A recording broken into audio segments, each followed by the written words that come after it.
Hi, everybody, and welcome to the first edition of Community Matters. Whoa, dropped my pen. Just wanted to introduce everybody to Travis Howe. He is the Executive Director of Mountain Lakes and the Warren County EMS Coordinator, excuse me. And today we're going to talk a little bit about what's going on in the area with the COVID-19 outbreak and how Warren County, not specifically Warren County, but how Travis and everybody is participating in this and handling this. So how are you today, Travis? Good. Yeah. Thanks for having me. Looking forward to chatting a little bit. Okay. Nice distraction from everything that's going on. So absolutely. So, well, I've got a couple questions for you, and so here I am touching my face. We're not supposed to be doing that, but my hands are clean. So anyways, do you have the Mets thing in the background there? Is that something I see in the background? You're not a Mets fan, are you? up here, right here. Oh yeah, no, Elmira College. Okay. Elmira College. Yep. All right, very good.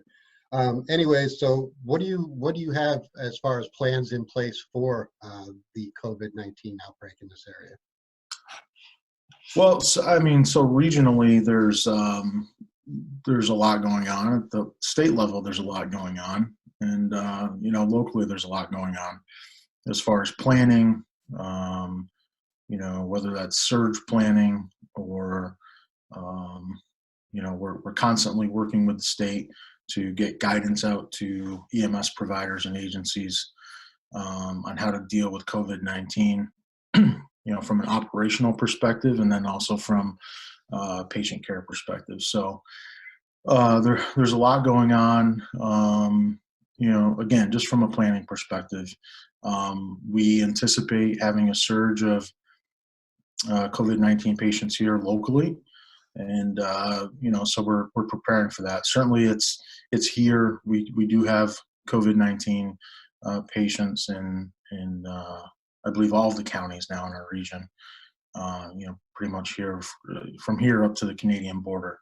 So again, it's one of those things where right now the volume is something that can be handled as far as hospital capacity and EMS capacity.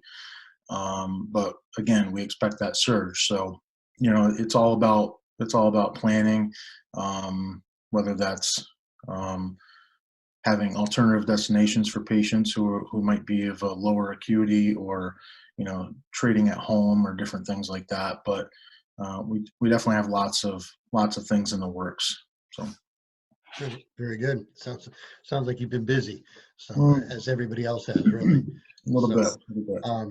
So what is the current status in Warren County with regards to supplies for EMS, and what about regionally as well? Yeah, so all of our agencies have been diligent in inventorying what they have as far as everybody hears about PPE on the news, whether that's in the hospitals and nurses and doctors having personal protective equipment. That's gloves and gowns and masks and things like that. We're looking at the same thing here EMS wise. Every agency has a stock of those things. Certainly, is it enough? We've certainly requested more through our county emergency manager to the state. We have some. Certainly, the concern is our hospital colleagues who have a higher burn rate of these things. They're certainly going through a lot of PPE. We're not quite there as far as a high burn rate yet with EMS, but we will be, because we feel like that surge is going to come. Right now, we have to assume that if people exhibit symptoms, that they're positive, because the testing capacity, while it's been fairly high in New York, here locally we're not testing people any longer. So PPE wise, we have it. We're trying to be smart with the inventory that we have, and in hopes that when we need more, we'll get more. Do you have any absolute current needs right now? I mean, are you short of anything specifically? I know that you've got plenty of stuff for now, but I mean, um, do you anticipate needing anything specifically at this point in time? Well, I mean, we certainly, N95 masks, surgical masks, those are obviously always a need. Right now, it's next to impossible to get those out on the market. Obviously, every country, every state, every county, every agency right now across the country and the world are trying to get PPE. So, certainly there's been a lot of I know there's been local companies that have stepped up to donate to the hospital and different things like that. I know some of our um, um, distillery folks and brewery folks have been making hand sanitizer, which is welcome and terrific. If anybody has N95 masks, whether it's a construction company, electricians, and different things that they can spare, certainly our local EMS agencies will absolutely need more. There's no doubt about it as things pick up, and our hospital as well. So certainly, anybody locally in your towns, look up your local EMS agency. At the county level, we can accept those things as well, and then at the hospital. So those are the things that we'd be looking for if people have a stash. All right, very good. Well, as you said, I know that there's going to be a need for it. As you said, they're anticipating a spike in this area. So again, if anybody has anything that they could venture to donate, it would be greatly appreciated. Everybody, whether it's directly to your local EMS agency or whether it's to the hospital or Mountain Lakes in general, you're welcome to drop it off at their office as well. So what about current staffing right now, and has the virus had any impact on response times or anything at this point in time? No impact on response times. I mean, certainly, as we respond to places, our folks are going to be, more careful. I think anybody who's not in EMS and they need to call for an ambulance, I think you'll probably notice that our approach is a little bit different. Um, you know, Sending one person in and speaking to the patient from a distance to ask them some screening questions to make sure they don't have any symptoms of COVID-19.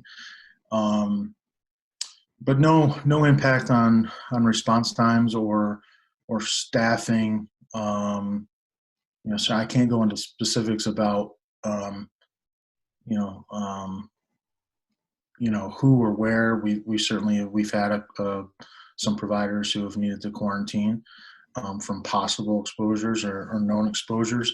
Our providers work all over the place, from Albany to well north of here in Warren County. So, but not to the extent that it's, ambulances are going to respond. That's Absolutely. we're always going to make sure of that, regardless. But no issues where people need to worry.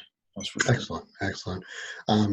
This familiar as I am with this region, being a part of it for so long, I'm always in awe of the amount of people that step up when needed and that come together when absolutely needed. And we've got amazing people here, and it's by strong leadership. So we appreciate that.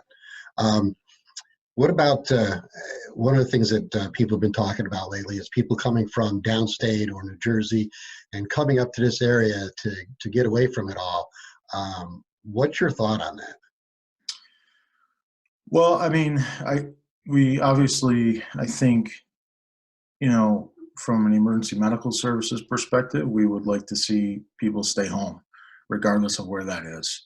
I think it's human nature for people wanting to escape a hot spot, whether that's, a war zone or or something like this, a pandemic. So I guess, while we understand that, the best thing people can do is stay home. I know multiple counties in this region have put out statements requesting that, folks forego renting properties to those transient folks. And, and just general statements, requesting people not visit us right now. Obviously, our region is built on tourism. That's, without tourism, we wouldn't have the things that we do in this area. So while we get that, we need to make sure that we're not bringing so much COVID-19 in to this area that our local, more rural hospitals are completely overwhelmed. So, that's the big thing is making sure we don't have a lot of people on. There's certainly a lot of people who have second homes in the area, certainly, all over the place, all throughout the Adirondack Park. But, best thing they can do is hunker down where they're at, not going different places and possibly spreading it throughout another community. Sure, understood. Now, and I have to agree with you. I've seen a lot of people, coming up to the area and stuff like that, and it's kind of concerning because we're not built for that. We don't have the infrastructure to handle, a big surge. Even New York City doesn't have the ability to handle it. But at this point in time, if you bring, even a few people up there that could spread it around here, it could be devastating to this area completely, and could really overwhelm this area. But so I applaud your advice to stay home and let's keep everybody safe. Let's not be selfish about it. So is there any way that the general public can help?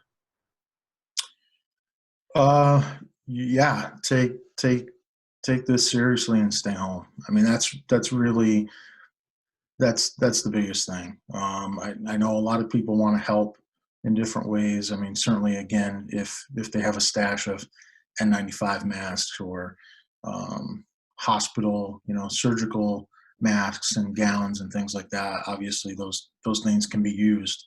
But in general, it's staying home. I still get out